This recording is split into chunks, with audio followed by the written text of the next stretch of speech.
Hey, what's going on, guys? Outdoors with Kevin Outdoors, and just enjoying nature. Life is good.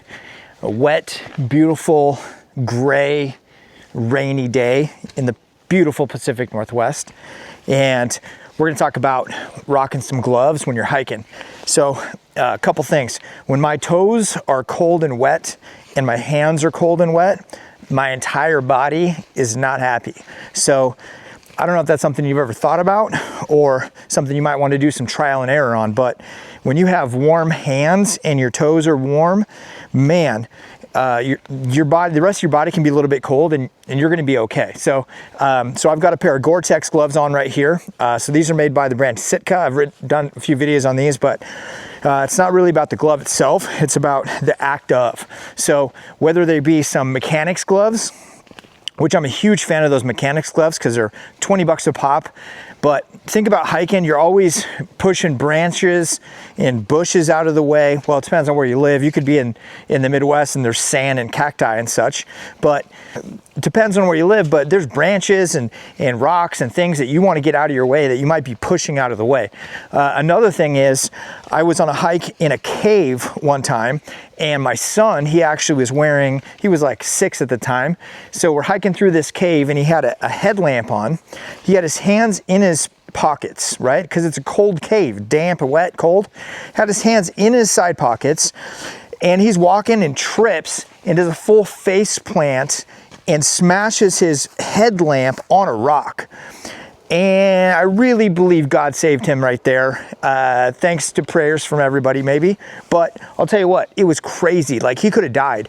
But the impact on the headlamp dispersed everything. And yeah, he had a nice red mark on his forehead, but man, that was crazy. So point being, don't go hiking with your hands in your pockets, on your side pockets, when you're hiking on a trail. Because if you lose stability, you're gonna trip and fall, potentially.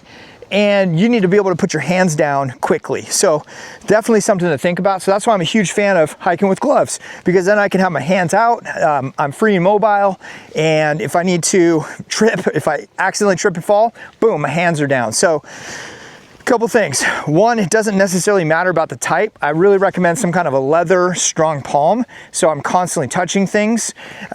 Also, where I'm from, there's things like stinging nettles. You might have things like poison oak or poison ivy, where it's not really going to transmit through the glove. So again, pushing branches away, moving things, it is a lifesaver. So if you want to get some really good ones, you know, you can search online and find some waterproof stuff, find some neoprene stuff, find some things that'll work for you, depending on the climate. But get some gloves, go hiking in gloves. You'll be glad that you did. So I'm just out kind of exploring today. It is hunting season, and I'm not sure why I don't have blaze orange on right now.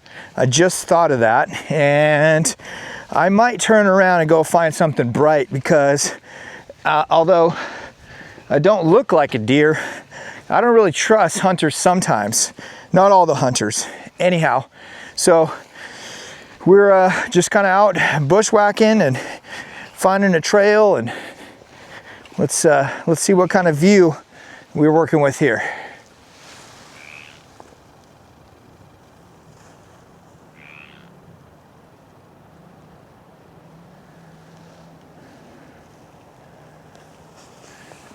Gray, wet, cloudy. Welcome to the beautiful Pacific Northwest.